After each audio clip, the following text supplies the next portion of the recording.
Hello મિત્ર, હું Dilip Kordia, NLP life coach.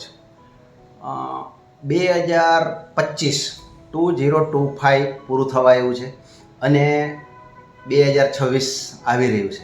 આ સમયે હું વિડીયો બનાવી રહ્યો છું. આપણે ઘણા ટાઈમથી એવું વિચારીએ છીએ કે નહીં, આ વર્ષે તો હું આમ કરી નાખીશ, આ વર્ષે તો હું આ રીતનું એચિવમેન્ટ લઈ લઈશ, અથવા તો હું આ જગ્યાએ પહોંચી જઈશ, અથવા તો હું આટલું કમાઈ લઈશ. આવું વારંવાર આપણે વિચાર કરીએ છીએ. પણ ફરી પાછું વર્ષ પૂરું થઈ જાય તો જ્યાં છીએ ને ત્યાં ફરી પાછા આવી જઈએ છીએ, અથવા તો કંઈક ને કંઈક મુશ્કેલીઓ આવે છે, અથવા તો કંઈક ને કંઈક એવું સામે આવીને ઊભું રહે છે કે જેને કારણે આપણે જે જોઈએ છે, જે પામવું છે, જે મેળવવું છે એ આપણે લઈ શકતા નથી, ત્યાં પહોંચી શકતા નથી. આવું કેમ થાય છે? આ એક મોટો પ્રશ્ન છે. અને આજે માઇન્ડની દ્રષ્ટિએ, એક સબકોન્શિયસ માઇન્ડની દ્રષ્ટિએ આવું કેમ થાય છે એનો જવાબ આપવાનો હું તમને પ્રયત્ન કરીશ. જો તમે પ્રોપરલી એને સમજવાનો પ્રયત્ન કરશો તો 2026 તમારા માટે ખરેખર એક સફળતાનું વર્ષ નીકળશે, એ હું તમને 100% કહી શકું. જો એ પ્રમાણે એને સમજવાનો ટ્રાય કરશો અને સમજેલી વસ્તુ અમલમાં મૂકવાનો પ્રયત્ન કરશો તો સમજીએ આપણે કે જ્યારે આપણે કંઈક ગોલ નક્કી કરીએ છીએ, બરાબર છે, તો ગોલ નક્કી કરીએ ત્યારે માઇન્ડને જ્યારે ગોલ આપણે આપીએ તો એ ગોલ ઇમોશનલ છે કે નહીં. કોઈ એમ કે ના, મારે તો ઘણા બધા રૂપિયા કમાવા, આમાં કોઈ ઇમોશન્સ નથી. કોઈ એમ કે મારે ગાડી લેવી છે, તો ગાડીમાં ઇમોશન્સ નથી, ખાલી તમને ખુશી થઈ જાય.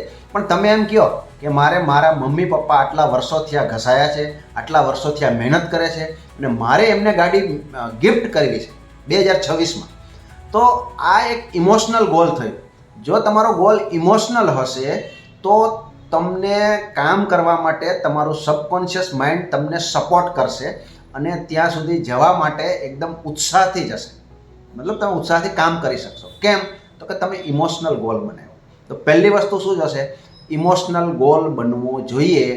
બીજી વસ્તુ, ગોલને તમારે વારંવાર વાગોળવો પડશે, ગોલને તમારે વારંવાર યાદ કરવો પડશે, ગોલને તમારે વારંવાર તમારા માઇન્ડની અંદર સ્થિર કરવો પડશે. કારણ કે માઇન્ડ પ્રમાણે, બ્રેઇન સાયન્સ પ્રમાણે અનનોન જગ્યા ઉપર બ્રેઇનને જવાનું અથવા તો માઇન્ડને જવાનું ગમતું નથી. એટલે બોડી ત્યાં લઈ ના જાય, એટલે તમને કામમાં પ્રવૃત્ત ના થવા દે.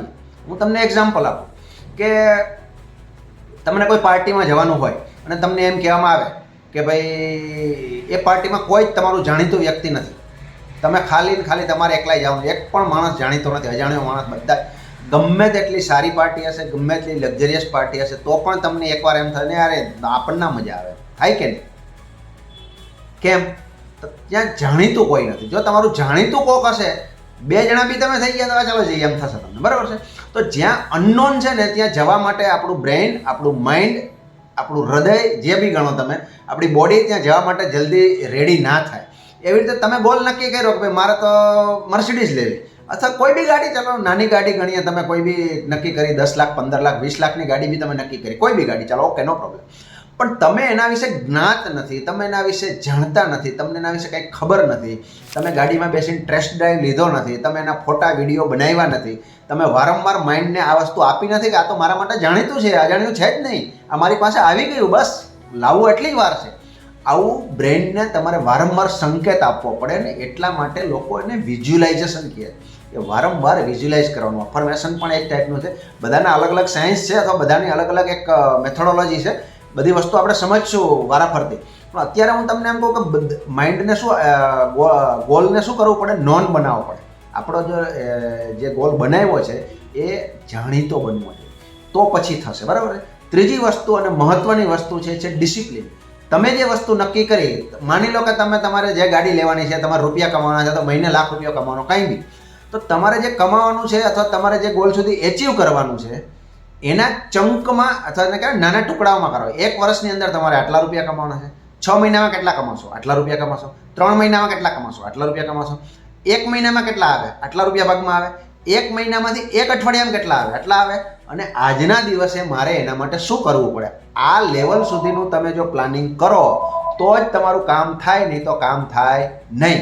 કયા લેવલ સુધીનું કામ કરવું પડે? ટુકડા.